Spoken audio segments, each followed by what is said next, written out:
नमस्कार दोस्तों, मैं हूं सौरभ शर्मा। आप देख रहे हैं भारत 24। दोस्तों, जिस शख्स को आप मेरे साथ मौजूद देख रहे हैं उसका इंटरव्यू करने से पहले कुछ कहना चाहूंगा। हुनर सब में होता है, फर्क सिर्फ इतना होता है किसी का छिप जाता है और किसी का छप जाता है, और इनका हुनर छपा भी और सुनाई भी दे रहा है। एका भाई, बहुत बहुत स्वागत है भारत 24 में। भाई शुक्रिया आपका। भाई, जिस हुनर की मैं बात कर रहा हूँ, हर इंसान में एक कलाकार होता है, उस कलाकार को बाहर लाने की जरूरत होती है। आपको कब महसूस हुआ कि इक्का के अंदर एक कलाकार है और वो कलाकारी आपने फिर पहली बार पर्दे पे दिखाई? भाई जैसा वो पता जमुना पारी है, बचपन से ही कलाकार होते हैं सारे। तो मेरे को बचपन से आता भाई मैं कुछ अलग करूँगा अपनी लाइफ जी, और मेरे घर वालों को लगता था कि कुछ अलग करेगा, क्योंकि बचपन से ही बड़ा कांडी था भाई जी। खिलौने, कॉमिक्स हैं और ये और वो, मेरी दुनिया अलग थी भाई, हर बच्चे से अलग थी। मेरे घर में बच्चे पढ़ने वाले थे, मैं कहीं और ही पढ़ रहा था, कॉमिक्स से, कार्टून से देखा था, मेरी पढ़ाई कुछ और थी। फिर 2003 में मैंने हिप हॉप सुना, पहला रैप सुना एमिनेम का से, तो मेरे को समझ कुछ नहीं आया भाई उस दौरान। हमने हिप हॉप कल्चर को पता ही नहीं था कि भाई हिप हॉप होता है क्या, और ऐसा कोई म्यूजिक भी होता है, ऐसा कोई फॉर्म भी होती है, art form. The moment I जब मैंने उसको सुना, मैंने कहा वाह यार, ये किस तरीके की सॉनिक्स है, ये किस तरीके का, मतलब इतनी तेज तेज बोल रहा है। मैंने कहा यार ये सुनना पड़ेगा। फिर मैंने एक्सप्लोर करा उस चीज को, तो मेरे को ना बहुत ऐसा लगा कि यार ये मेरे लिए बना है जी, क्योंकि एमिनेम जिस तरीके से अपनी बातें, अपने घर की बातें बोलता था, और वो सब चीजें कहीं ना कहीं मैंने देखी थी। मैंने कहा यार ये तो मेरी बात कह रहा है जी। और तो उस आर्टिस्ट से मेरे को प्यार हो गया, क्योंकि मैं उसको कनेक्ट कर पाया उस आर्टिस्ट से, और जिससे आप कनेक्ट कर जाते हो ना, फिर वो आपकी जिंदगी का एक हिस्सा बन जाता है। तो वो हिस्सा फिर बढ़ता चला गया, और फिर वो पूरी जिंदगी बन गया भाई। तो आज आपके सामने ये करते हैं। हमने बहुत सारे ऐसे गाने देखे हैं जो सिर्फ एक कमर्शियली बनाए गए हैं, लेकिन आप एक स्टोरी बनाते हैं और एक खूबसूरत मैसेज के साथ, तो ये आपके जहन में रहता है। क्योंकि अभी हमने देखा सुसाइड पे भी आपने किया, एक मैसेज था कि किस तरीके से इससे बाहर आ जा सकता है। तो ये मेंटली आप सोचते हैं कि यस, एक कहानी ऐसी बनाओ वो दूसरे की जो चीजें हैं वो भी उसको समझ सके, उससे उस बुरे दौर से वो बाहर आ सके।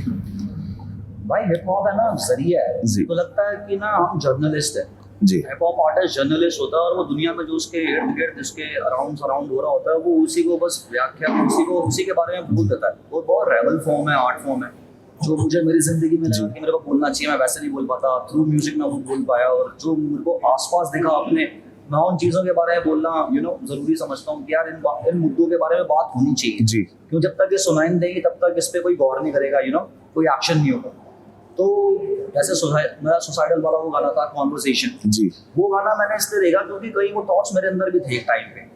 तो वो मैंने अपनी परछाई से निकाल के वो चीज़ लिखी थी, और कहीं अपने एक्सपीरियंस होते हैं, कहीं मैं दुनिया के एक्सपीरियंस, सोशली क्या हो रहा है, क्या नहीं हो रहा, दुनिया में क्या चल रहा है, भगवान, ये और वो, हर चीज़ को मैं देख के जो मुझे फील होता है मैं अपने गानों के थ्रू बोल देता हूँ। अच्छा, एक चीज़ और अच्छी है आपके गानों में, क्योंकि वो लैंग्वेज आपके नेटिव नहीं थी, पंजाबी, वो आपने सीखी भी और उसके बाद अवार्ड भी मिला।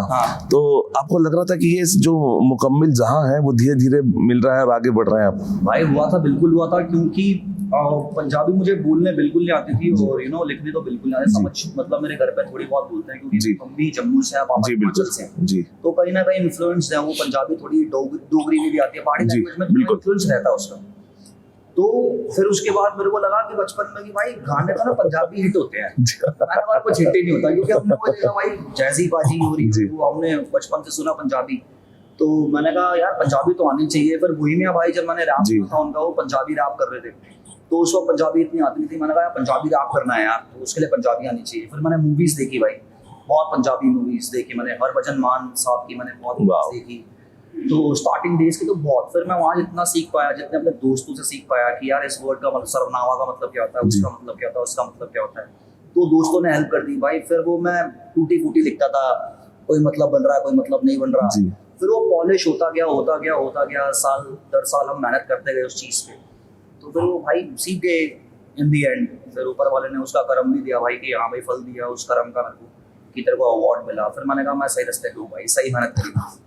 अच्छा, कई लोगों का सोचना है कि जो पंजाबी गाने हैं वो इस कल्चर को प्रमोट करते हैं, इस कल्चर को करते हैं, किसी ने कहा एक गन कल्चर है उसको दिखाते हैं, लेकिन इक्का भाई ऐसा नहीं मानते हैं। उन्होंने ये भी कहा है कि पंजाबी सिर्फ गन कल्चर पे नहीं है, और भी गाने हैं, खूबसूरत गाने से देखिए जी।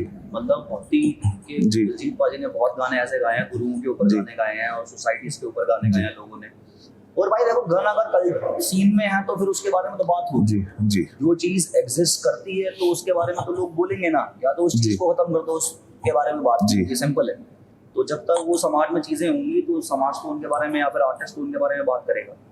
भाई अभी सिद्धू मूसेवाले का जो हुआ उसके बाद अभी धीरे धीरे हम क्योंकि हम खुद जर्नलिस्ट हैं, हमारे पास खबरें आती हैं कि इस तरह के थ्रेट मिली या इस तरह, कैसे देखते हैं? बिकॉज इतना एंटरटेन जो आप लोग कर रहे हैं हमें, और उसके बाद इस तरीके का थ्रेट आना आप कैसे देखते हैं? बिकॉज फैंस भी नाराज होते हैं, दुखी होते हैं। इक्का पाजी कैसे देखते हैं इस तरीके की जो चीजें अभी बीच में खबरें आती हैं? भाई मुझे तो ये लगता है कि यार ये चीजें होती क्यों हैं? अगर ये सब कुछ सामने है, सबको पता है, तो गवर्नमेंट इसके लिए कुछ करती क्यों नहीं है? जी। तो बहुत सारे मुद्दे पड़ते बहुत सारी हैं जी। और मैं शायद इतना बड़ा हुआ नहीं कि मैं उन पड़तों को खोलूं यहाँ पे। जी जी। क्योंकि ना लोग समझते कुछ नहीं है पर उंगलियां कर देते हैं आपकी तरफ कि ये है और ये है फलाना, तो मैं उस दिन से बाहर। बाकी यार देखो चीज तो गलत है भाई, ऐसा नहीं होना चाहिए। एक आर्टिस्ट इतना मेहनत करता है, कुछ बनाता है अपने लिए, फिर उसके साथ ऐसा हो तो वो वाजिब नहीं है भाई, और मैं नहीं सोचता कि ऐसा कुछ होना चाहिए। और ठीक है, गवर्नमेंट को इसके लिए कुछ करना चाहिए, हमारे हाथ में तो है नहीं भाई। मैं तो कलाकार इंसान हूँ, सिर्फ गाने बना सकता हूँ और अपनी आवाज़ से अगर मैं कुछ दुनिया को दे सकता हूँ तो बस वही दे पाता हूँ, और तो बाकी जो लोगों का काम है उनको करना चाहिए। अच्छा भाई, सोशल मीडिया एक बहुत बड़ा इन्फ्लुएंस करने का जरिया है, लेकिन रील्स, क्योंकि आप इतनी बेहतरीन गाने बना रहे हैं 2, 2.5, 3 मिनट के, लेकिन रील्स में वो 30 सेकेंड्स है, आपको लगता है कहीं ना कहीं वो जो गाने हैं वो हैम्पर हो रहे हैं उस रील से? भाई मेरे को लगता है ना, रील्स कई जगह बढ़िया भी है किसी कंटेंट क्रिएटर के लिए, और पर म्यूजिक के लिए सब चीजें ना सही नहीं है जी। म्यूजिक के लिए इसलिए सही नहीं है क्योंकि म्यूजिक सिर्फ 15 सेकंड का रह गया, 10 सेकंड का रह गया, आपको उतना ही याद होता है, आपको बाकी गाना याद ही नहीं होता जी। तो गाना तो गाना होता है, उसमें पूरा क्या मैसेज है, क्या वो बोलना चाहता है आर्टिस्ट, वो बात किसी ने सुनी नहीं। वो रील को 15 सेकंड में या 10 सेकंड सुन के आप क्या जस्टिफाई करोगे, कैसे समझ पाओगे उस मैसेज को या उस गाने को? भाई पर ठीक है भाई, इवॉल्व हो रहा है, देखो चेंज है, और चेंज के साथ अगर आप चेंज नहीं है तो दुनिया आपको चेंज कर देती है। तो हम भी भाई उसके हिसाब के साथ ढलने की कोशिश कर रहे हैं। पर मैं तो यही कहना चाहूंगा कि गाने को गानों की तरह सुना करें, और भाई रील्स भी जरूरी है। बिल्कुल, जो चीज आपके लिए वर्क कर रही है ना, ठीक है, बिल्कुल, तो समय के साथ चलना पड़ता है, हम भी समय के साथ चल रहे हैं। अच्छा भाई, आर्टिफिशियल इंटेलिजेंस AI खतरा मानते हैं? एज अ सिंगर खतरा मानता हूँ, बहुत खतरा। कैसे देखते हैं? टाइम में देखना भाई आप क्या क्रांति मचाएगा यार। गाने अपने आप, वहाँ पे मेलोडीज आ गई हैं जी, लिखाई आ गई है, बिल्कुल। आप आर्टिफिशियली किसी से कुछ भी गवा सकते हो, तो फिर उसमें मेहनत का है, वो थॉट्स का है। तो ऐसे तो कोई भी अब म्यूजिक बना पाएगा, तो वो मेहनत या फिर वैसा म्यूजिक, क्वालिटी म्यूजिक मुझे लगता है कि आने वाले टाइम में लोग सुन या देख पाएंगे। क्योंकि सब कुछ सिर्फ पॉपुलैरिटी पे रहेगा कि इतनी इसकी हाइप है, इतनी इसकी हाइप है, तो ये सुनना चाहिए। हाइप कभी भी आपको अच्छा म्यूजिक डिलीवर नहीं करता, अच्छा आर्टिस्ट आपको अच्छा म्यूजिक डिलीवर करता है। तो मेरा मानना ये है कि आप अगर अच्छे आर्टिस्ट हैं तो अपना काम करो यार, जिसको सुनना है दुनिया में इतने और भी लोग हैं, बिल्कुल सुनना हो सुन लेंगे। अच्छा पाजी, क्योंकि जब माफिया मुंडी बना था जी, I was the happiest person to see all of you, क्योंकि एक बेहतरीन गैंग बना था और वो टैलेंट का पिटारा था सारा जी। लेकिन अभी हम फैंस देखते हैं, अभी एक गुड़गांव में एक कॉन्सर्ट हुआ, बादशाह पाजी गा रहे थे, पीछे से हनी पाजी के नारे लग रहे थे। आपको लगता है कि फैंस डिवाइड हो गए हैं आप लोगों के, और फैंस डिवाइड होने से क्या आपको लगता है कि ये चीज़ें सही हो रही है एज एन आर्टिस्ट? क्योंकि एक आर्टिस्ट को एक आर्टिस्ट की तरह रहना चाहिए। फैंस जब उस चीज़ों को, इमोशंस आपके लोगों में भरे हुए हैं, तो इस तरीके की परफॉर्मेंस हो रही है, इस तरीके से नारे लग रहे हैं, क्या आपको लगता है कि ये सब चीज़ें सही है? भाई एज अ फैन अगर किसी का कहूँगा तो देखो, तो उनका फैन है तो भक्ति दिखाएगा भाई जी उनके थ्रू। पर भाई मैं बादशाह भाई के साथ बैठा था और मैं बात कर रहा था हनी भाई के लिए, कहते मेरे को कोई दिल में कोई नहीं है उनके लिए यार, मैं तो प्यार ही रखता हूँ और मैं चाहता हूँ कि वो काम करे। बादशाह भाई ने मुझसे कहा कि मैं तो चाहता हूँ कि मैं हनी भाई के साथ काम करूँ। लोग नहीं होना देना चाहते, हेटरेट इतनी है, और लोग मैनिपुलेट कर देता है चीज़ों को किसी तरीके से। कोई बात होती है वो काट के कुछ लगा के कोई चीज में कुछ चला देता है।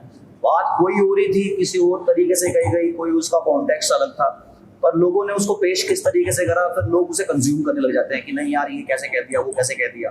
आर्टिस्ट को कोई मतलब ही नहीं है, बादशाह भाई कुछ और कर रहे हैं, हनी भाई कुछ और कर रहे हैं, उन्हें पता ही नहीं है बात का, पर लोगों ने उनकी लड़ाइयां करवा रखी है। नहीं ये बड़ा है, वो बड़ा है, बड़ा कोई नहीं है, बड़े सारे हैं यार। अच्छा आर्टिस्ट है तो ये बादशाह भाई वहाँ पे, हनी भाई भी वहाँ पे, बिल्कुल अपने टैलेंट से, अपने लोगों ने थोड़ा मतलब कि यार उनकी गालियों से देने से या फिर कुछ कुछ बदलेगा नहीं, बस ये है कि अगर आप देखना चाहते हो तो प्यार बढ़ाओ, बिल्कुल। नेगेटिविटी नहीं, और जोड़ने की कोशिश करो, तोड़ने की नहीं। अच्छा भाई, अभी मैं गिप्पी बाजी से बात कर रहा था, एक जुग जुग जियो का गाना था और करण जौहर को वो दिया गया और उन्होंने बिना बताए ले लिया, क्रेडिट नहीं मिला। इक्का पाजी क्योंकि आप इतना बेहतरीन लिखते हैं, आपकी पेशकश जो होती है वो बहुत ही, मुझे लगता है कि दिल को छू लेने वाली होती है, क्योंकि एक सिंगर का रास्ता डायरेक्ट दिल से है। तो आपको लगता है कि कई ऐसी चीजें हुई हैं या आपने खूबसूरत जो अपनी पेशकशें लिखी या उतारी, उसका कई बार क्रेडिट आपको नहीं मिला, कभी ऐसा फील हुआ? भाई कई एक दो बार भाई, जब नए आते ना एक्सप्लॉइट होते ही होते हो एज अ म्यूजिशियन, क्योंकि हमारे माँ बाप को इस चीज में थे नहीं, पता था नहीं भाई कैसे करना है, क्या करना है।